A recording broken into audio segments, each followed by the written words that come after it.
Niger, la junte reprend le contrôle de l'uranium et défie la France. La junte militaire au Niger, qui a renversé le président Mohamed Bazoum en juillet 2023, continue de marquer son opposition à l'influence française.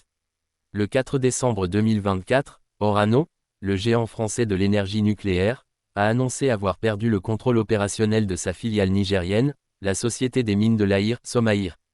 Cette prise de contrôle par les autorités nigériennes s'inscrit dans une série de mesures visant à reprendre la main sur l'industrie stratégique de l'uranium. Depuis le coup d'État, les relations entre Paris et Niamey se sont nettement détériorées.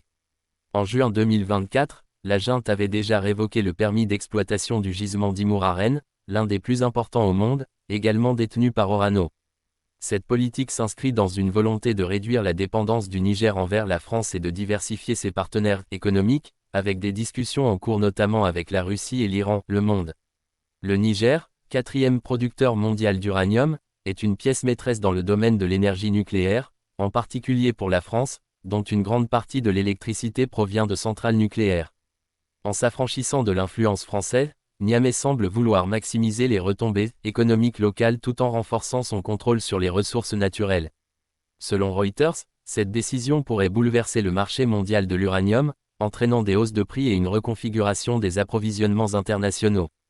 Elle pourrait également accentuer les tensions géopolitiques en Afrique de l'Ouest, une région déjà marquée par l'instabilité politique et les changements de régime successifs.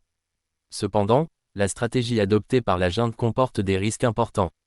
La gestion autonome des mines nécessite des investissements massifs en infrastructures et en formation, tandis que des sanctions internationales pourraient entraver les exportations. La situation financière de la Somaïr, selon Orano, est déjà critique, les coûts de production continuant à s'accumuler en l'absence d'exportation. Pour les autorités nigériennes, cette prise de contrôle est avant tout un symbole de souveraineté. En privant Orano de ses opérations, le Niger entend reprendre la maîtrise de ses richesses naturelles, souvent exploitées au profit d'intérêts étrangers. Reste à voir si cette démarche sera bénéfique à long terme pour l'économie locale et si elle parviendra à attirer de nouveaux partenaires économiques sans compromettre les gains actuels.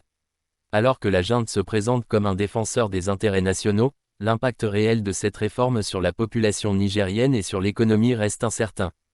Pour de nombreux Nigériens, l'espoir réside dans une redistribution équitable des richesses générées par l'uranium, une aspiration qui pourrait redéfinir leur relation avec cette ressource stratégique.